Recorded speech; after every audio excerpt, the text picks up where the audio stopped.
Kyle Echari, sinabing bukas siya sa pakikiparelasyon kay Andrea Brillantes. Inilahad ng singer-actor na si Kyle Echari na handa siyang pumasok sa isang relasyon kasama ang aktres na si Andrea Brillantes. Naitanong kay Kyle Echari sa isang panayam kung posibleng mag-level up pa ang pagkakaibigan nila ngayon ni Andrea Brillantes. Ayon kay Kyle Echari, hindi niya sinasara ang kanyang puso sa posibilidad na magkaroon sila ng romantic relationship ni Andrea Brillantes. Subalit, iginiit niyang kontento naman siya ngayon sa estado ng pagkakaibigan nila ni Andrea Brillantes. Buong pahayag ni Kyle Echari, hindi pa naman umano niya ang alam ang mangyayari sa hinaharap kaya naman hindi umano niya masasabing hindi pwede at hindi rin naman niya masasabi kung magkakaroon nga sila ng relasyon.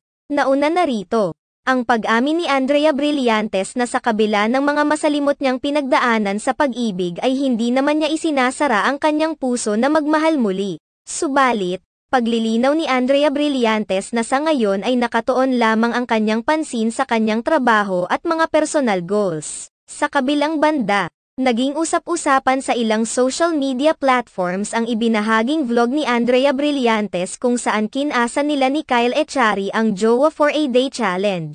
Sa nasabing vlog makikita ang pagdi-date nila sa isang museum, at nag-baking date din sila sa isang DIY baking studio.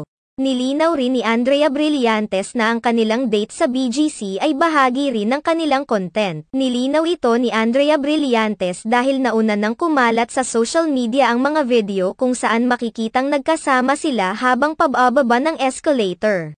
Nabanggit rin ni Andrea Brillantes na wala naman umanong magiging masama sa kanilang pagkasa sa nasabing challenge dahil pareho naman umano sila ni Kyle Echari na mga single.